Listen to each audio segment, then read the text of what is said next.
Desde que en 1902 Steele publicara el primer cuadro clínico relacionado con lo que hoy se conoce como trastorno de déficit de atención, con o sin hiperactividad, TDAH, han pasado muchos años y diversas clasificaciones para intentar definir un síndrome.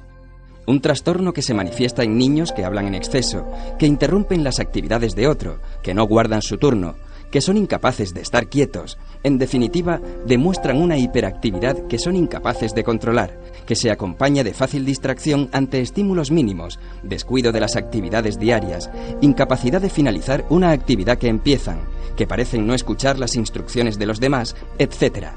Igualmente, estos niños suelen mostrar una pobre capacidad de planificación y previsión, una disminución en el control de impulsos y gran labilidad afectiva.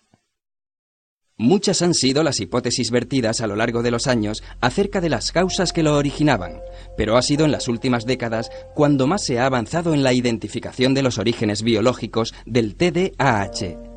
Gracias a las modernas técnicas de imagen funcional y de estudios genéticos, ha sido posible adentrarse en los orígenes del TDAH. El importante papel del córtex prefrontal en la aparición de los síntomas del TDAH está hoy avalado por las técnicas de imagen funcional, además de por las teorías clásicas. La corteza prefrontal actúa como un director de orquesta, capaz de valorar en una vista aérea todas las demás funciones del cerebro y coordinarlas para un fin concreto. Cuando los lóbulos frontales no funcionan bien, no actúan con suficiente intensidad o no están correctamente comunicados. Sus funciones ejecutivas se deterioran y el individuo se encuentra a merced de distracciones accidentales. Es incapaz de continuar planes o de tener un control previo sobre sus impulsos. Y esto es, en definitiva, lo que caracteriza al TDAH.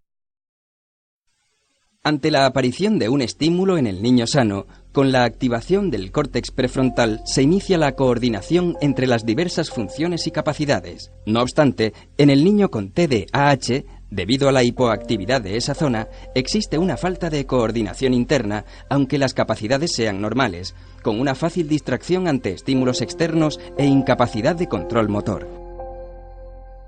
Esta situación nos recuerda a una gran orquesta sinfónica. Si bien la orquesta está compuesta por experimentados profesores y por magníficos instrumentos, cuando cada uno afina a su aire, lo único que puede percibirse es una amalgama de sonidos inconexos.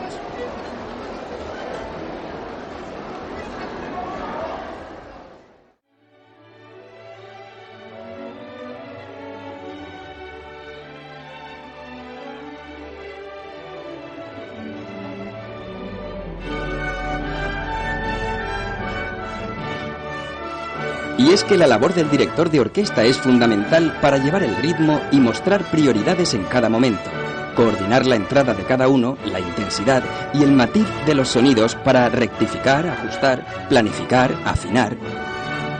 Gracias a esta función ejecutiva, se consigue que cada uno de los músicos brille al máximo dentro de un trabajo en equipo.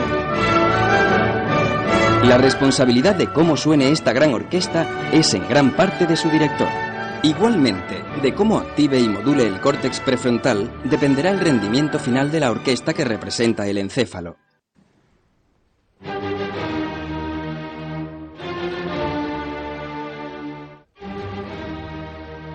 Al igual que diferentes formas de afrontar la partitura y de modular a la orquesta dan lugar a muy variadas versiones de una misma sinfonía, de cómo funcione el director de orquesta del encéfalo del niño en cada momento dependerá su rendimiento, su capacidad de seleccionar la atención y de controlar su actividad motora y su impulsividad.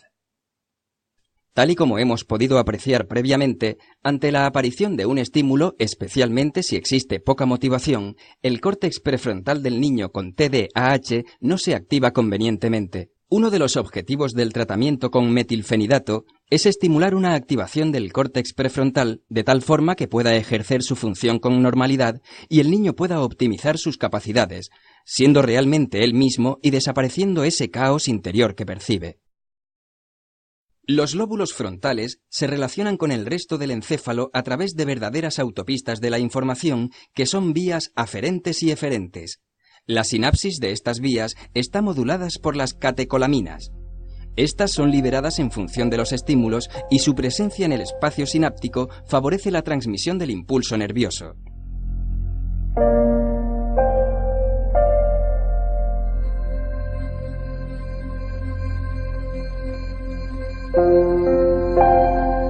Pero en los niños con TDAH existiría una alteración en sus transportadores que acelerarían su recaptación y con ello la escasa presencia de catecolaminas en el espacio sináptico.